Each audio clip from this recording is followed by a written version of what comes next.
Avis vascular centre మన దేశంలోనే the best varicose vein hospital. Me journey అంతా ఏదో ఈశ్వర్ దగ్గర నుంచే స్టార్ట్ అయినట్టు అది మాత్రమే అడుగుతున్నారు. దాని సో ముందు దానికంటే ముందు అసలు చాలా పెద్ద జర్నీ ఉంది. ఒక మణిరత్నం గారితో పనిచేశారు. ఒక కమల్ హాసన్ గారితో పనిచేశారు. వర్మ రామ్ గోపాల్ వర్మ గారితో పనిచేశారు. సౌందర్య గారితో కలిసి 2 సినిమాలు మంచి మంచి సినిమాలకు అయ్యో పనిచేశారు. నిన్నే ప్రేమిస్తాను ఆ! సౌందర్య గారు అంటే గుర్తుకొచ్చింది. హ్మ్. నిన్నే ప్రేమిస్తా అసలు అంటే సర్దుకుపోతానండి హ్మ్. ఈ సినిమా వర్క్ చేశాను. అంటే మనం చెప్పొచ్చో లేదో ఇంటర్వ్యూలో అంటే సౌందర్య గారిని చూస్తే సౌందర్య అని ఎవరు పేరు పెట్టారో తెలీదు. నిజంగా సౌందర్య రాశి. సార్. ఆవిడ అందం గాని, ఆవిడ పర్సనాలిటీ గాని అంటే అంటే అప్పుడు అంటే మగవాళ్ళ దృష్టి అంతే. మీరు ఏమన్నా తప్పుగా అనుకోండి లేకపోతే ఫ్యాన్స్ నన్ను తిట్టుకోనివ్వండి. హ్మ్. అందాన్ని చూస్తే అలాగే ఎళ్లి ఆవిడకి అర్థమయ్యేది. "ఏయ్! కృష్ణ గారు, ఆర్ట్ డైరెక్టర్ గారు ఏంటి చూస్తున్నారనేది." హ్మ్. ఏం లేదు మేడం. గుడ్ మార్నింగ్ మేడం" అనేవాడిని. అంటే ఆ చూపు తిప్పుకోలేమండి. ఆవిడని హ్మ్. అలా చూస్తే కళ్ళేంటి, ముక్కేంటి, మొఖం ఏంటి, పర్సనాలిటీ ఏంటి అలా నిలబెట్టి చూస్తా ఉంటామండి. ఎన్నో సార్లు జరిగిపోయి అంటే ఇలా ఇలా మీరిప్పుడు సౌందర్య గారు ఇలా ఉన్నారు. ఎళ్ళిపోతా ఉంటాం. అసలు అంటే ఆవిడ మాట తీరు, పళ్ళ వరస, నవ్వు నిజంగా ఇంకా అంటే హీరోయిన్‌లు లేరని కాదు ఉన్నారు గానీ అంత అద్భుతమైన అందం, అంత అద్భుతమైన మాట తీరు, సౌమ్యం అసలు సౌమ్య అనుకుంటా ఆవిడ పేరు అసలు పేరు. ఏమో ఎవరి పేరు ఏదైనా మంచి ఇన్సిడెంట్ చెప్పండి సార్. సౌందర్య గారికి మీకు మధ్య జరిగింది. ఖచ్చితంగా ఇదే అండి. అంటే ఎనకాల చూసేస్తున్నా. ఇలా వెనక్కి తిరిగి వెళ్తున్నారు చూసేసి ఆవిడకి అవి గుచ్చుకున్నట్టున్నాయి. ఏంటి ఆర్ట్ గారు చూస్తున్నారు అన్నారు. అంటే ఒక ఎక్కిచ్చాలి. 'నిన్నే ప్రేమించాలి' నాగార్జున గారిని ఆవిడ పైకి ఎక్కించాలి. ఒక హ్మ్. సెట్ ఏసాను. చెట్టు మీద ఇల్లేసాను. ఆ ఇంటి మీదకి ఎక్కించాలి. అంటే ఇంకేమవుతది మన దృష్టి అలా ఉన్నాను చూసి, "కృష్ణ గారు తలాడి తిప్పుతారా?" అంటే సరదాగా ఉంటారు నాతో. అంటే ఆళ్ళు గొప్పతనం అండి. ఆళ్ళకి గర్వం లేదు ఆళ్ళకి. అలాగే మీకు 'అగ్ని నక్షత్రం' పనిచేస్తుంటే అమల గారితోటి నాకు ఆ సినిమాలో హీరోయిన్ సార్. ఆవిడే. పొగేస్తున్నా. సాంబ్రాణి యేసుకొని మరి అసిస్టెంట్‌గా చేయాలి కదా! గురువుగారు అవునవును. అంటే ఏస్తా ఉంటే అదేదో దిక్కుమాలిన సాంబ్రాణి కళ్ళు ఎర్రగయిపోయింది. హ్మ్. ఇలా చూసారు. "ఏందండి ఇగ? ఇంద కన్నడ వెచ్చుకోంగా" కళ్ళజోడు ఇచ్చిందండి ఆవిడ. హ్మ్. కళ్ళజోడు పెట్టుకొని ఇచ్చింది. అది చూస్తే రైబాన్ గ్లాస్. హుహు. అప్పుడే చూస్తున్నాం 'ఆర్' ఏదో చిన్న ఆ! టైట్‌లో రైబాన్ గ్లాస్ బ్రాండ్ అమ్మ! అది.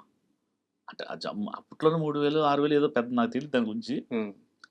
పెట్టుకోండి. లేదు మేడం పర్లేదు మేడం. అచ్చుడు అంటే సరదాగా ఉండేవారు. బాగా హ్మ్. మంచిగా అంటే నేను ఆవిడతో ఎక్కువ సినిమాలు వర్క్ చేశాను. అంటే నిన్న 'నిర్ణయం' కూడా నేను 'నిర్ణయం' చాలా సినిమాలు. ఇది అప్పట్లో నాకు అక్కడి నుంచి పరిచయం. హ్మ్. ఇక్కడికొచ్చాక కాదు. నాకు అక్కడి మెడ్రాస్ నుంచి పరిచయం. కళ్ళజోడు ఇచ్చారు. అయిపోయింది. ఓకే. పెట్టుకున్నాం అయిపోయింది.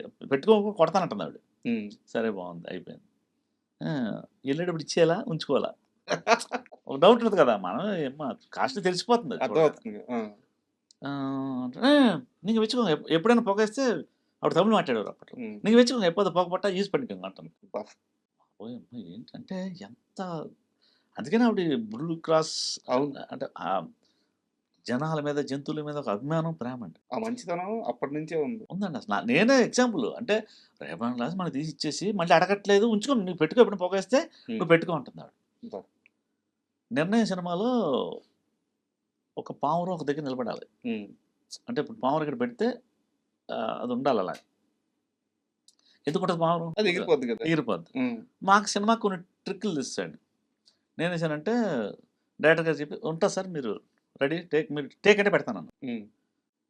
కట్టకూడదు కృష్ణ అది. అది అలా ఉండాలి. కొంచెం అటు ఇటు తిరుగుతది. అది అలా ఉండదు. కట్టను సార్ రెడీ ఉంటదండి. అమల్ గారు ఉన్నారక్కడ సీన్‌లో. డైరెక్టర్ దగ్గరికి "సార్ అమల్ గారిని కొంచెం మీరు మాట్లాడుతూ ఉంటే నేను నిలబెడతాను." "అదేంటి?" అన్నారు. నేను చెప్తాను మీరు అంతే. ఆ పావురాన్ని పట్టుకొని గిరగిర తిప్పా. హ్మ్. ఇలా తిప్పితే ఏమవుద్దంటే దానికి మైండ్ తిరిగిపోద్దండి. అలా పెట్టా అంతే. దాన్ని జిర్రని తిరిగి ఇలాగ అక్కడే నుంచుంటది. హ్మ్. ఎక్కడికి ఆవిడ చూసిందంటే కొట్టేస్తది వచ్చి నన్ను. అస్సలు బాధేస్తది నాకు భయం. అంటే హ్మ్. మంచిగా ఉండేవారు. ఒక ఆమెకి జంతువుల్ని, పక్షుల్ని ఇబ్బంది పెడితే అవస్థ. అప్పటి నుంచండి. ఆ! "ఏయ్! అప్పుడే నెక్కింది ఎప్పుడే?" అలాగే నిలబడుతుంది ఎలాగా అని అడుగుతున్నారు ఆవిడ. ఆమె చూడలేదా తిప్పింది? నేను చెప్పాను డైరెక్ట్‌గా. "సార్ ఆ! నిలబెడతాను గానీ కొంచెం మేడం మళ్ళీ కసేత్తది నన్ను." ఆ! అక్కలాగా మా అక్క అనుకుంటే తిరిగేవాళ్ళం. ఆ! అప్పుడు మణిరత్నం గారి నుంచి తెలుసు కదండీ మాకు. ఆ హ్మ్. సినిమాకి అసలు అప్పటి నుంచి మాకు పరిచయం. అలా నిలబడి "ఏయ్! అప్పుడే నీకిదు" అంది. "ఏమో మేడం భలే నిలబడింది" అంటున్నా. తెలిస్తే కొడతది కోపం మీద మామూలుగా కాదనమాట.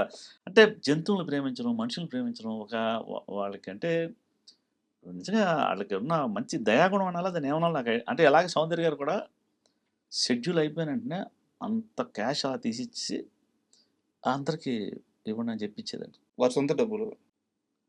ఆ ప్రొడ్యూసర్ని అడిగి కూడా అలాంటి వాళ్ళు ఉమ్, లాస్ట్ రోజా ఇవాళ లాస్టా రేపు లాస్ట్ ఎప్పుడు రేపటికి అయిపోతాను అది ఉమ్. నేను వెళ్ళిపోతున్నా ఎల్లుండి లాస్ట్ కదా అని చెప్పేసిందంటే అయిపోయింది అన్నది డబ్బు పట్టుకోవడం టక్కన అలా ఇవ్వడం ప్రతి సినిమాకి ఇస్తారు. అందరికీ ఇమ్మంటది. ఆ. అసలు మంచి వాళ్ళని దేవుడు త్వరగా తీసుకెళ్ళిపోతాడు. అందుకనే శివుడి దగ్గర వెళ్ళిపోయింది ఆవిడ అంతే. అంటే ఇందాక మనకి మాటల మధ్యలో ఈశ్వర్ ప్రస్తావన వచ్చింది కాబట్టి ఉమ్. సో కొన్ని క్వశ్చన్స్ ఈశ్వర్కి సంబంధించిన క్వశ్చన్స్ ఉన్నాయి, అవి అడుగుతాను. ఫస్ట్ ఈశ్వర్ సినిమాకి అనుకున్న హీరో తరుణ్ గారా? బన్నీ అనుకున్నారు నాకు తెలిసి అంటే ఏమో అంటే ఫస్ట్ తరుణ్ అనుకున్నారు. సరేనా బన్నీ అనుకున్నారు. ఆ, తర్వాత ఎవరో ఒక అబ్బాయి పొడుగ్గా 6 అడుగుల అబ్బాయి ఆఫీస్కి వచ్చాడు. ఉమ్, చూస్తే ఇలా బెండ్గా నడుస్తున్నాడు. ఉమ్, నేను ఆర్డేటర్ కంపెనీకి ఆల్రెడీ ఇది ప్రామెంట్ ఇద్దరు చేశాను. ఉమ్, ఆ కంపెనీలో పర్మనెంట్గా ఉన్నా. బూరుపల్లి శ్రీనివాసకృష్ణ గారు, అశోక్ గారు ఇద్దరు. ఉమ్, ఆ అశోక్ గారు ఇప్పుడు ఈ సినిమాకి సపరేట్గా సోలోగా చేసుకుంటే జయంత్ డైరెక్టర్, ఉమ్, జేఎన్సీ పరంజ్ గారు డైరెక్టర్. ఇక ఈ కృష్ణ మనకి వెంటనే ఆతృత ఏ ఊరండి మీది అంటే తెలిసి అయింది పలానా కృష్ణరాజు గారి పైన అర్థం అవుతుంది కానీ ఉమ్, ఏ ఊరండి మీది ఊరు మాది భీమవరం అండి. భీమవరం అంటే ఎక్కడండి అంటే మాకు ఒక చిన్న అటాచ్మెంట్ ఏర్పడింది అప్పుడే. సరే చూశారు బాగానే ఉన్నాడు పర్సనాలిటీ, మరి యాక్టింగ్ బాగా చేస్తాడా. జవహర్ రెడ్డి కెమెరామెన్. ఉమ్, జవహర్ నువ్వు కృష్ణ హీరోని తీసుకుని బయటికి వెళ్ళిపోయి వీడియో కెమెరా తీసుకుని షూట్ చేసుకున్నాడు అక్కడక్కడ డైలాగులు ఏదో కృష్ణ నువ్వు ఏదో చేపిస్తావు ఏదో చేస్తా అబ్బాయి రకాలు చేయి అని నేను చేసుకొస్తాను సార్. ఉమ్, ఇంత క్యాసెట్లు ఆ రోజులో క్యాసెట్ పెడితే కానీ రాదు. వెళ్ళాము రోడ్డు మీద నుంచున్నాం, పరిగెట్టండి అందరూ చూస్తున్నారండి ఇక్కడ పరిగెడతాండి పిచ్చోడు అమ్ముంటారండి. మీతో ప్రభాస్ గారు. పరిగెట్టించాను వీడియో కెమెరా పెట్టి అటు నేను అక్కడ డైరెక్టర్ ఫీల్ అయిపోయా. ఆ, జవహర్ రెడ్డి కెమెరాను డైరెక్టర్ రెడ్డిగా నేనే డైరెక్టర్ అప్పుడు. మీరు పరిగెట్టండి మీరు పరిగెట్టు రండి అక్కడ నుంచి. సార్ ఇక్కడ అందరూ చూస్తున్నారండి పరిగెట్టడం ఏంటంటే సార్ రేపు పొద్దున 100 మందిలో చెప్తాడు పరిగెట్టాలి అంతే అంటారా. సరే పరిగెట్టవచ్చు. ఉమ్, సార్ బస్ స్టాండ్లో నుంచున్నాడు. సార్ నేను అమ్మాయిని సార్ నాకు వచ్చి ఐ లవ్ యూ చెప్పండి. ఏం మాట్లాడుతున్నారు సార్ ఆ బస్ స్టాండ్లో అమ్మాయిని నుంచి చూస్తున్నారు సార్ నవ్వుతారు సార్ నన్ను పిచ్చోడు అనుకుంటారు సార్ చెయ్యాల్సిందే చేయండి. వచ్చి ఆయన కొంచెం ఇలా ఉండేది. నేను చెప్పాను అది కొంచెం అది దింపండి సార్ మీరు ఈశ్వరుకి తర్వాత ప్రభాస్కి చిన్న ఈ బాడీ లాంగ్వేజ్ వేరియేషన్ ఉంటుంది. ఉమ్, అది చెప్పి చాలా తీసుకొస్తే అసలు అద్భుతంగా యాక్ట్ చేశాడు. అంటే అది తెలియకుండా ఆ మనిషిలో ఏదో ఉందని అప్పుడే నేను ప్రొడ్యూసర్ చెప్పానండి. సార్ కుర్రాడు మామూలుగా లేడు మీరు పట్టుకోండి 4 సినిమాలు సంతకం వేయించుకోండి అంటే చూద్దాం కృష్ణ అన్నాడే అశోక్ గారు. ఉమ్. ఈ రోజు 4 సినిమాలు అంటే 400 కోట్లు అంతే కదా సంతకం. ఇప్పుడు వద్దు 10 ఏళ్ళ తర్వాత నాకేం రాయించుకోవచ్చు ఆయన. ఇప్పుడు రాపించుకుంటే ఆ 4 సినిమాలకు గాను 4,000 కోట్లు ఈజీ తీసి పక్కన వేసుకోవచ్చు. నేను అందుకని ఇప్పుడు మన ఈ సామ్రాట్ ఉన్నాడు కదండి నెక్స్ట్ సినిమా సంతకం పెట్టుకున్నాను. సార్ మీరు యాక్టింగ్ చూస్తే ఓహో ఎందుకు పెట్టుకున్నాడు కృష్ణ అని రేపు అనుకుంటారు మీరు సినిమా చూస్తున్నారు. సార్. అంత అద్భుతమైన ఆర్టిస్ట్ బాగా చేశాడు. అంటే అంత కసి ఉంది లోపల ఆయనకి పడలేదంట బావలో వెళ్ళం. ఉమ్, అనుష్క గారితో పంచాక్షిలో ఉంటుంది క్యారెక్టర్ అంతే కానీ ఆవిడ హీరోయిన్ ఇంకేముంటుంది. అలాంటి వల్ల ఆయన ఇప్పుడు మాకు నేను 2-3 సార్లు అడిగానండి హీరోని ఇంత యాక్టింగ్ పెట్టుకుని ఇంట్లో ఏంటి సార్ మీరంటే నాకు ఎవడు ఇవ్వలేదండి అవకాశం ఇలాంటి రాలేదండి ఇలాంటిదండి కసిగా చెప్పాడు.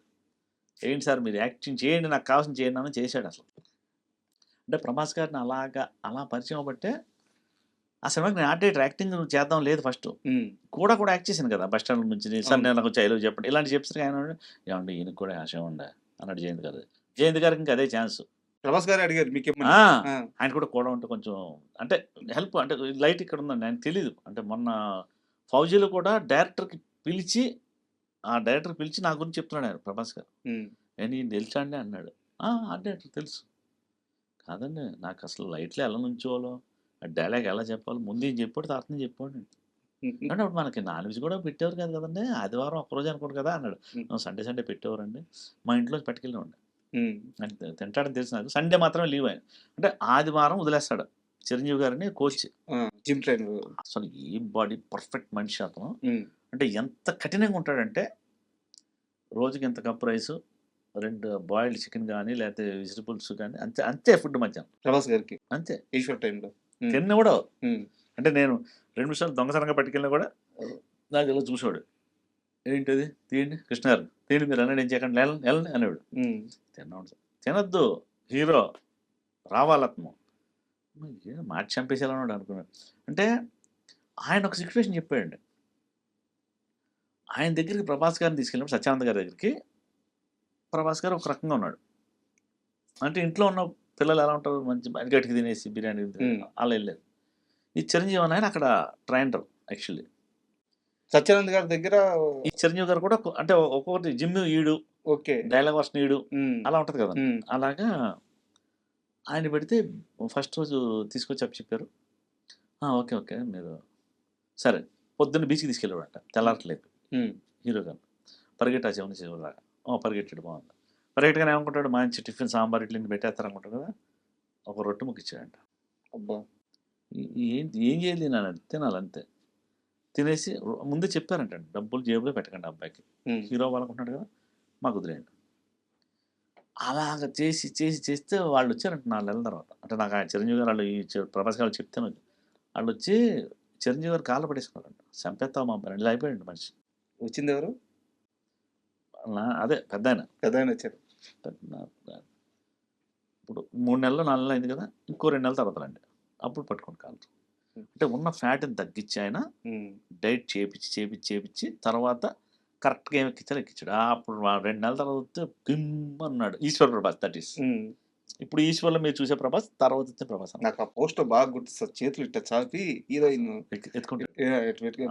పోస్టర్ చూసినప్పుడు ఆ సాంగ్కి సెట్ చేసాను అలా. ఉమ్, అంటే యాక్చువల్ నిజం చెప్తే అది పాపం గండిపేట దగ్గర పందులు దొరికే చెరువు అది. ఆహా, ఓకే. దాన్ని అంత అందంగా చేశా. ఉమ్, ఆ నీళ్ళన్నీ క్లీన్ చేయించి మళ్ళీ నీళ్ళు పోసి ఎంత పని. అశోక్ గారు ఏంటి నీళ్ళని మార్చి నువ్వేంటి నువ్వు డ్యామ్ డిమాట్ అడిగిన. ఉమ్, సార్ మరి బురదలో ఉన్నాయి సార్, పందులు దొరుకుతున్నాయి సార్. సరే పోయించుకో అన్నాడు. పిల్లర్లు పెట్టాం, కెట్టంలో, అంటే ఒక మంచి సెటప్ సెట్ అయిందండి. ఈవినింగ్ లైట్లో షూట్ చేసాం అది. అంటే ఎందుకు చెప్తున్నానంటే అది ఓర్చుకోవాలి కదండి. ఇంటి దగ్గర కింగ్ ఎలా తింటాడు. అవును ఇప్పుడు ఇప్పటికీ ప్రభాస్ గారి దగ్గరికి వెళ్తే తిండి పెట్టి చంపుతాడు మనల్ని, సార్. తిండి పెట్టి చంపేస్తాడు మనిషిని అంతే. మటన్ చికెన్ ఏదేదో ఉంటాయి. అలాంటోడు కంట్రోల్ రావాలంటే ఎంత నిగ్రహం ఉండాలి. ఎవడో బాహుబలి అయిపోయాడు ఉమ్, అసలు, ఎంత డెడికేషన్ అండి.